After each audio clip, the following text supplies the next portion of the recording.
Assalomu alaykum hurmatli hamyurtlar. Bugun Biznes rivojlantirish banki hamkorligida Namangan viloyati Uchqo'rg'on tumani Istiqlol mahallasidagi 2662-kontida joylashgan 11 gektar maydonda amalga oshirilgan qulupnaychilik loyihasi bilan tanishamiz.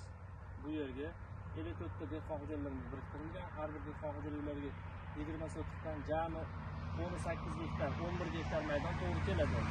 Hozirda ushbu maydonda qulupnay mahsuloti yetishtirilgan bo'lib, ushbu qulupnay mahsulotini yetishtirishga zamonaviy agrotexnik vositalardan foydalanilgan. Oziqlantirish jarayonida mahalliy o'g'itlardan keng foydalanilgan. Hozirgi kunga kelib hosil yig'ib olish jarayoniga yetib kelgan ushbu loyihamiz. Mana hosillarimiz pishib yetilgan to'liq. Kelgusidagi maqsadlarimiz ushbu loyihani doimiy ravishda amalga oshirib kelish, shuningdek dehqonlarning qo'shimcha daromad manbaiga ega bo'lishlari uchun ko'maklashib borishdan iborat. Hammaga rahmat.